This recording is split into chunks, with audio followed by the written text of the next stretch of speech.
Coucou tout le monde, on se retrouve pour le Black November. Le Black November, c'est créé par Séverine. Il est bien ce livre. Je vous laisserai en barre d'infos le lien de sa vidéo présentation. Il faut lire des thrillers, romans noirs. Elle veut axer ses lectures sur 2 points. Lire un auteur qu'on n'a jamais lu. Et il y avait un autre point, mais ça c'est vrai que je me base pas trop sur ces points-là, parce que déjà que c'était compliqué de trouver des livres, si en plus il fallait que je me rajoute cette problématique, bon. Voilà, je suis restée dans le simple, je suis restée dans les catégories, les dates et les catégories pour pas faire trop compliqué dans le challenge. Donc du 31 au 2 novembre, ce qui nous laisse 3 jours pour lire le livre, donc c'est un peu réduit au début, c'est lire un livre flippant et angoissant. Ça a été un petit peu difficile, je me suis dit... Je sais pas comment je vais trouver ça, et heureusement Séverine a parlé de ce livre-là, donc j'étais ravie et j'ai sauté sur l'occasion. Du coup, je vais lire X de Thomas Oldevelt aux éditions Le Livre de Poche. Je sais pas, je me rappelle plus exactement de quoi parle ce livre-là. Le seul truc que je me rappelle. Donc on va être dans une ville où les gens ont une personne qui les hante. Il y a une vieille dame un peu sorcière, qui hante les rues, qui peut, voilà, au milieu de la nuit, quand tu te réveilles, elle est au pied de ton lit en train de te regarder dormir. Voilà, donc je pense qu'au niveau flippant, on y est, et les gens essayent d'avoir un stratagème pour que cette malédiction ne se propage pas ailleurs que leur ville. Ils ont plus ou moins des remparts autour d'eux pour que ça reste bien chez eux. Donc je pense qu'au niveau flippant, on va y être. Ensuite, du 3 au 9 novembre, il faut lire un thriller avec le mot enfant. Du coup, j'ai mis Trouver l'enfant de Reine d'Enfel aux éditions Rivage. Trouver l'enfant, il y a 3 ans, Madison a disparu dans la forêt. Elle aurait aujourd'hui 8 ans. Certain que quelqu'un l'a enlevée, les Culver se tournent vers Naomi, enquêtrice connue de la police comme la femme qui retrouve les enfants. Naomi est leur dernier espoir. Elle comprend des aides comme Madison parce qu'elle a été portée disparue. Alors que Naomi suit la piste de l'enfant, les fragments d'un rêve sombre transpercent ses défenses, lui rappelant une perte terrible depuis longtemps refoulée. Voilà, donc ça va être à la recherche d'une petite fille disparue avec une enquêtrice qui a vécu ça. Du 10 au 16, il faut lire un auteur non européen.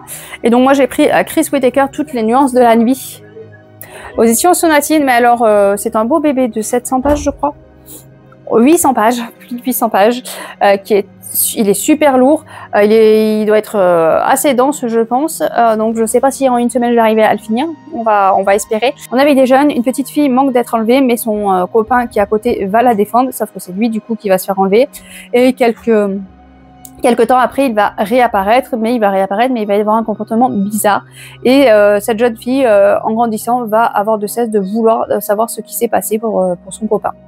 Voilà. Vite fait, un résumé, mais vu la grosseur, vous vous doutez qu'il y a beaucoup plus. Et Séverine avait fait une éloge de ce livre, enfin une éloge, voilà, elle en avait parlé très positivement et ça m'avait donné envie, donc je vais le découvrir, j'espère. Ensuite, du 17 au 23, il faut lire un thriller très populaire qui avait été primé. Ça, j'ai pas trouvé, donc j'ai cherché, mais c'était très compliqué. Mais très populaire, je me suis dit, je vais prendre un Franck Tilliez. Tilliès, du coup, je ne sais plus. Donc, je vais lire Train d'enfer pour Ange Rouge aux éditions limitées, d'accord. Aux éditions limitées, je verrai si j'ai le temps de lire Deuil de miel, mais déjà, je me fixe de lire Train d'enfer pour Ange Rouge, qui fait déjà 460 pages. En général, c'est des livres quand même qui se dévorent, donc peut-être que j'aurai le temps de lire les deux, on verra. Mais pour l'instant, je vais me fixer déjà 30 d'enfer pour un jour.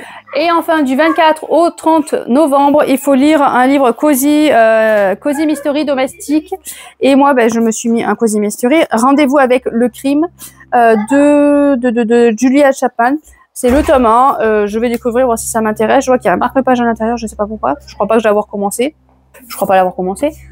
Je sais pas, enfin bon, il y a un marque-page. Quand Suzanne déborde à Bruncliffe, dans le Yorkshire, pour y trouver son agence de détective privée, la plupart des habitants voient son arrivée d'un très mauvais œil. De son côté, Delilah, génie de l'informatique, au caractère bien trempé, tente de sauver de la faillite son site de rencontre amoureux.